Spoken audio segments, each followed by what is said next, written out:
जायज मांगों को लेकर छात्रों पर आप लाठियां बरसा रहे हैं, उनको पीट रहे हैं। क्या वो आतंकवादी हैं? क्या इस देश के नागरिक नहीं है? क्या सीधी सी स्पष्ट मांग है कि धर्मेंद्र प्रधान जो शिक्षा मंत्री है वो इस्तीफा दे। करिए, सबको गोली मार दे ना, हम लोगों को गोली मार दे।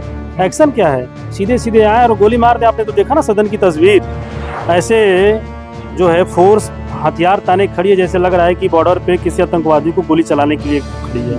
भगदड़ मचा रहे हैं, तो भगदड़ में किसको कहाँ लगा कौन बता सकता है?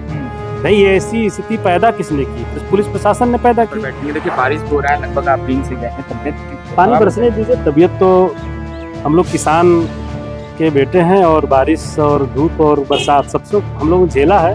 48 घंटे लगातार हम बैठेंगे। अगर नहीं जायज मांगे होंगी तो आगे भी बैठेंगे। देखिए धरने पर बैठ चुके हैं बिहार विधानसभा के पोर्टिको में सतीश कुमार यादव, बीएसपी से जीत कर आए। और देखिए छात्रों का आंदोलन, और जिस तरीके से दिल्ली के बाद जंतर मंतर में जो तस्वीरें निकल कर सामने आई, राजधानी पटना में वो हवा बढ़ी और बीते दिनों जो लाठियां बरसाई गई उसके विरोध में सतीश कुमार यादव जो हैं वो धरने पर हैं। इनसे हम विस्तार रूप से बात करेंगे कि देखिए बारिश भी हो रही है और तेज बारिश के बीच सतीश कुमार यादव सदन के बाहर ही धरने पर बैठे हैं। सतीश जी क्यों बैठे हैं धरने पर पहले? देखिए, हम धरने पर बैठे हैं जो छात्रों के ऊपर जो जायज मांगों को लेकर, नीट की परीक्षा पेपर लीक हुआ, परीक्षा रद्द हुई और 22 बच्चों ने जो है मानसिक प्रताड़ना सहते हुए मानसिक रूप से परेशान होकर आत्महत्या कर ली।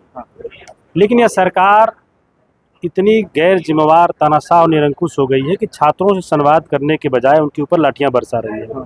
छात्रों की छोटी सी जायज मांग है कि जवाबदेही तय हो और देश की जो शिक्षा मंत्री हैं वो इस्तीफा दे और ऐसी एक प्रणाली विकसित हो, ऐसी प्रणाली बनाई जाए कि जवाबदेही, निष्पक्ष, कदाचार मुक्त परीक्षा हो। अब देख रहे लगातार देश में या हम लोग के राज्य में भी जो भी परीक्षाएं होती हैं कहीं ना कहीं पेपर लीक हो जाते हैं। एक छात्र, खास करके गरीब परिवार का लड़का, जिसके माँ बाप अपने खून पसीने की कमाई से अपने बच्चों को कोचिंग संस्थानों में पैसे लगा के भेजते हैं, कोटा हो गया, दिल्ली हो गया, पटना हो गया, इलाहाबाद हो गया, और वो बच्चे तैयारी करते हैं। कितनी मानसिक प्रेशर होता है, आप हम सबने भी छात्र जीवन में तैयारियां की है, और एक झटके में पेपर लीक हो जाना और परीक्षा रद्द हो जाना, कितनी मानसिक प्रताड़ना उनको झेलनी पड़ती है। तो सरकार की जिम्मेवारी बनती है, और जिम्मेवारी तय कौन करेगा और जवाबदेही किसकी होगी? आप छोटे छोटे मछलियों को आप पकड़ रहे हैं, जो बड़े लोग शामिल हैं, और जवाबदेही तो शिक्षा मंत्री की है। तो शिक्षा मंत्री को इस्तीफा दे। कुर्सी से इतना प्रेम क्यों है भाई? इस्तीफा आप दे दिए होते, छात्रों से संवाद किए होते। आज 32-33 दिन हो गए और जायज मांगों को लेकर छात्रों पर आप लाठियां बरसा रहे हैं, उनको पीट रहे हैं। क्या वो आतंकवादी हैं? क्या इस देश के नागरिक नहीं है? क्या आपके हमारे बच्चे नहीं हैं? उन बच्चों को आप बेरहमी से पीट रहे हैं। तो सीधी सी स्पष्ट मांग है कि धर्मेंद्र प्रधान जो शिक्षा मंत्री है वो इस्तीफा दे और एक बेहतर, निष्पक्ष, कदाचार मुक्त परीक्षा प्रणाली बने कि ताकि जो है कि परीक्षाओं का पेपर लीक ना हो और जवाबदेही तय हो।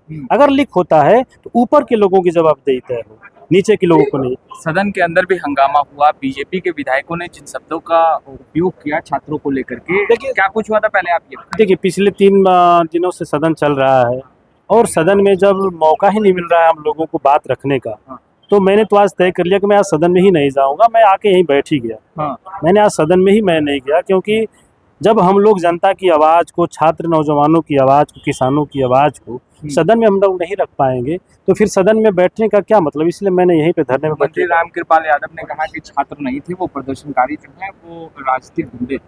देखिए, लगता होगा उनको, लेकिन ये पूरा देश देख रहा है कि कैसे छात्र जो है सड़कों पे हैं, और जो बच्चे जिनकी आप सुन नहीं रहे हैं, तो आप सुनिएगा नहीं, तो संवाद नहीं करिएगा तो सड़क पे उतरेंगे ही। मजबूरी है उनकी सड़क पे उतरने के लिए। और आज तो पूरा बिहार क्या, जंतर मंतर क्या, पूरे देश के छात्र सड़कों पे उतर गए हैं। गुजरात हो गया, महाराष्ट्र हो गया, मध्य प्रदेश हो गया, इलाहाबाद में, बनारस के है, हम लोग बीएचयू से पढ़े हुए हैं, बीएचयू के छात्रों ने 10,000 से अधिक छात्र जो है सड़कों पे उतरे थे। तो इनको तो, जो लोग सड़कों पर उतर के जायज़ मांगों को मांगते हैं, तो उनको या खालिस्तानी, आतंकवादी, हिंदू मुस्लिम यही घोषित करते हैं ये लोग। चुन चुन कर एक्शन होगा सभी पे। करिए, सबको गोली मार दे ना, हम लोगों को गोली मार दे। एक्शन क्या है? सीधे सीधे आए और गोली मार दे। आपने तो देखा ना सदन की तस्वीर, ऐसे जो है फोर्स हथियार ताने खड़ी है, जैसे लग रहा है कि बॉर्डर पे किसी आतंकवादी को गोली चलाने के लिए खड़ी है। अगर आपको सरकार ने छात्र, नौजवान, किसान, मजदूर, गरीब के लिए सरकार है, और आप उनसे संवाद नहीं करेंगे, उनकी जायज़ मांगों को माने करेंगे, उनसे आप वार्ता तक नहीं करेंगे, तो सड़कों पे मजबूर है उतरना।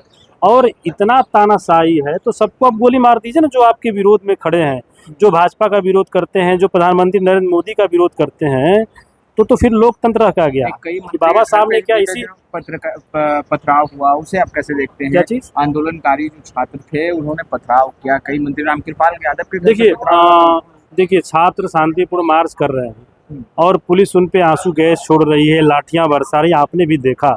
तो जब आप खुद छात्रों पे लाठियां बरसा रहे हैं, मार पीट रहे हैं, भगदड़ मचा रहे हैं, तो भगदड़ में किसको कहाँ लगा कौन बता सकता है? भाई ये ऐसी स्थिति पैदा किसने की? पुलिस प्रशासन ने पैदा की। आपने ऐसी स्थिति पैदा क्यों की? आप संवाद किए होते, आप उनसे बात किए होते, उनकी जायज़ मांगों को सुने होते। भाई सरकार किसके लिए होती है? जनता के लिए तो होती है। देश के प्रधानमंत्री ने सुबह सुबह ही ट्वीट किया और उन्होंने कहा कि जो दोषी हैं उन पर बेशक कार्रवाई होगी, स्पीड ट्रायल के माध्यम से कार्रवाई होगी। मैं कह रहा हूँ कि आपको धर्मेंद्र प्रधान का इस्तीफा लेने में क्या दिक्कत है? शिक्षा मंत्री, क्या इस देश में पहले जो है नैतिकता के आधार पर और विभागों के लोगों ने इस्तीफा नहीं दिया है? हैं? इसी सदन के जो है माननीय मुख्यमंत्री इसके पहले थे, वो रेल मंत्री थे, उन्होंने इस्तीफा नहीं दिया था। रेल दुर्घटना हुई और उन्होंने इस्तीफा दिया। तो ये तो पहले से चला आ रहा है। जब आप देख, ताकि बाकी भी मंत्रियों के जो विभाग के लोग हैं उनके अंदर डर रहेगा कि नहीं, अगर मेरे विभाग में कोई गलतियां होती है तो मेरी भी कुर्सी जा सकती है। तो आप तो सीधे सीधे इसको बढ़ावा दे रहे हैं और आप कह रहे हैं स्पीड ट्रायल। किसके ऊपर स्पीड ट्रायल करिएगा? छोटी छोटी मछलियों को आप पकड़ रहे हैं, ऊपर के लोगों को आप जो है कि जवाबदेही तय नहीं रही, ऊपर लोगों को आप पकड़ नहीं रहे हैं, ऊपर लोग पे कार्रवाई नहीं हो रही है। यही तो मांग है बच्चों की। आप कब तक यूं ही धरने पर बैठेंगे? देखिए बारिश हो रहा है, लगभग आप भीग से गए हैं, तबियत पानी बरसने दीजिए। तबीयत तो, हम लोग किसान के बेटे हैं और बारिश और धूप और बरसात सबसे हम लोग झेला है। और अभी 48 घंटे हम बैठे हैं। 48 घंटे बैठे? 48 घंटे लगातार हम बैठेंगे। अगर नहीं जायज़ मांगे होंगी तो आगे भी बैठेंगे। तो आपने सुना सतीश कुमार यादव जी को छात्रों के सवाल पर देखिए धरने पर बैठे हैं, स्पष्ट रूप से कह रहे हैं कि शिक्षा मंत्री धर्मेंद्र प्रधान का इस्तीफा हो। और दूसरी तरफ छात्रों पर जो बर्बरतापूर्वक लाठियां बरसाई गई हैं उसको लेकर भी अपनी बातों को रख रहे थे और कह रहे थे कि सदन में बोलने का मौका दिया नहीं जाता, तो इससे बढ़िया है कि हम सदन के बाहर ही धरने पर बैठें और यहीं से अपनी आवाज़ को बुलंद करें। देखिए दिल्ली में जो तस्वीरें निकल कर सामने आई, हालांकि पार्लियामेंट के बाहर चंद्रशेखर आज़ाद रावल भी धरने पर और इसी तरीके से बाबा भीमराव अम्बेडकर के साथ ही तस्वीर लेकर सतीश कुमार यादव जो हैं वो धरने पर बैठे हैं। तस्वीर तो आपके स्क्रीन पर चल ही रही होगी, आप देख ही रहे होंगे। छात्र प्रोटेस्ट जो है वो लगातार बढ़ रहा है। राजधानी पटना में बीते दिनों जो तस्वीरें निकल कर सामने आई, उसके बाद विपक्ष के तमाम जो विधायक हैं वो काफ़ी गुस्से में हैं और सतीश कुमार यादव तो 48 घंटों के लिए देखिए बारिश हो रही है और बारिश के बीच ही धरने पर बैठे हैं। फिलहाल इस वीडियो में इतना ही। आपका बहुत बहुत शुक्रिया।